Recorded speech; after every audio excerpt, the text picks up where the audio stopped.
क्या बाबा केदारनाथ ने कर दिया है साल 2024 के इलेक्शन के रिजल्ट का फैसला? क्या बाबा केदारनाथ ने घोषित कर दिया है साल 2024 के लोकसभा इलेक्शन का रिजल्ट? दोस्तों, कांग्रेस नेता राहुल गांधी की केदारनाथ यात्रा के दौरान बाबा केदारनाथ ने दिया है एक रहस्यमय संदेश। राहुल गांधी की यात्रा में बाबा भोलेनाथ के दरबार में लगे हैं मोदी मोदी के नारे।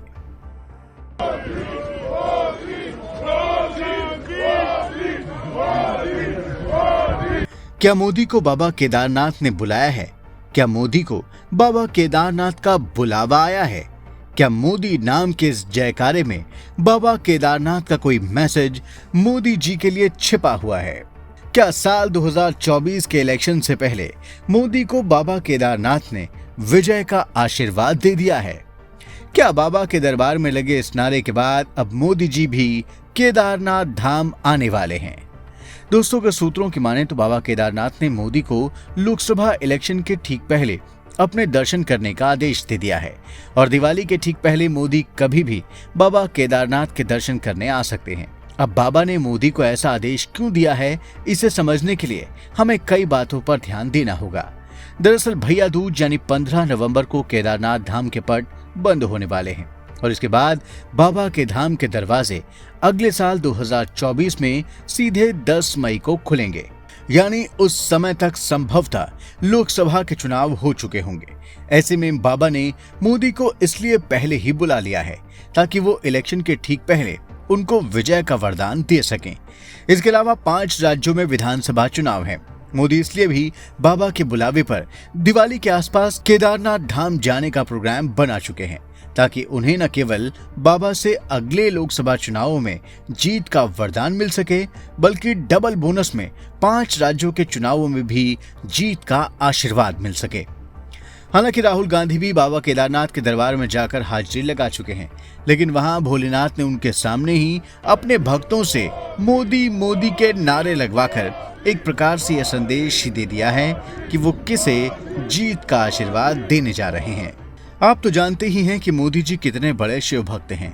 वो बाबा विश्वनाथ की नगरी बनारस से लोकसभा सांसद के लिए चुनाव लड़ते हैं और अपने गृह राज्य गुजरात को बाबा की भक्ति की वजह से छोड़ चुके हैं।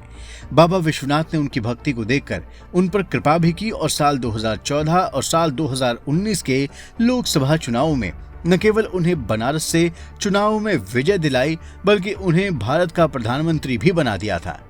प्रधानमंत्री मोदी जी ने बाबा के इस वरदान की वजह से ही बाबा विश्वनाथ के काशी कॉरिडोर का निर्माण करवाया और साथ ही महाकाल के उज्जैन कॉरिडोर को भी बनवाकर अपनी भक्ति उन्हें समर्पित कर दी थी।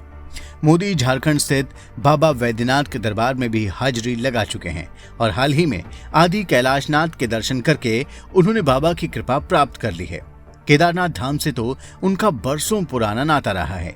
साल 2024 के चुनावों के रिजल्ट आने से ठीक पहले प्रधानमंत्री मोदी जी अचानक ही बाबा केदारनाथ के धाम पहुंचे थे और वहां बाबा के दर्शन कर उनसे विजय का वरदान भी प्राप्त कर लिया था। यहाँ तक कि मोदी जी ने वहां एक गुफा में बैठकर बाबा की साधना भी की थी। इसका फल यही मिला था कि मोदी जी बहुमत से एक बार फिर भारत के प्रधानमंत्री बने थे। मोदी जी ने बाबा के इस वरदान के प्रति अपनी कृतज्ञता भी प्रदर्शित की थी और उन्होंने वहां 4 धाम की यात्रा करने वाले भक्तों के लिए 4 लेन सड़कों का भी निर्माण करवाया है। आज मोदी जी की इस भक्ति की वजह से लाखों लोग बाबा केदारनाथ का दर्शन आसानी से कर पा रहे हैं। बाबा केदारनाथ इस वजह से भी अपने भक्त मोदी पर कृपा बरसाते रहते हैं, क्योंकि जो बाबा के भक्तों का ख्याल रखता है उस पर बाबा कृपा जरूर करते हैं। भोलेनाथ ने इस बार भी अपने परम भक्त मोदी जी को अपने दरवाजे पर बुलाया है ताकि वो अपनी समाधि में जाने और अपने दरबार के कपाट बंद होने से पहले ही वो अपने इस भक्त को दर्शन देकर उन्हें विजय का आशीर्वाद दे सकें। हम आपको बता दें कि केदारनाथ धाम में भोलेनाथ का दिव्य ज्योतिर्लिंग है जो महाभारत काल से ही प्रकट शिव के रूप में वहां विराजमान है। कथाओं के अनुसार इस ज्योतिर्लिंग का प्राकट्य पांडवों में सबसे बलशाली भाई भीम की वजह से हुआ था। कथाओं के अनुसार जब पांडव हिमालय की यात्रा पर थे तब भगवान शिव ने उनकी परीक्षा लेने के लिए एक बैल का रूप धारण किया था और वो बैलों के झुंड में जाकर छिप गए थे। लेकिन भीमसेन ने अपनी भक्ति से उन्हें पहचान लिया था। तब बैल के स्वरूप में भगवान शिव उन बैलों के झुंड से बाहर निकलने लगे थे तो भीमसेन ने उन्हें पकड़ने की कोशिश की थी और भोलेनाथ पृथ्वी के अंदर समा गए थे, लेकिन उनके बैल स्वरूप का कुबड़ भीमसेन ने पकड़ लिया था। इसके बाद बैल स्वरूप बने भगवान शिव के इसी कुबड़ ने ज्योतिर्लिंग का रूप धारण कर लिया था। इसके बाद से केदारनाथ धाम भगवान शिव के भक्तों के लिए महातीर्थ बन गया था। कहा जाता है कि भगवान भोलेनाथ का केदारनाथ धाम अपने भक्तों की सभी मन्नतों को पूरा करता है। जिस पर शिव की कृपा हो जाती है उसे ही केदारनाथ जाने का सौभाग्य प्राप्त होता है।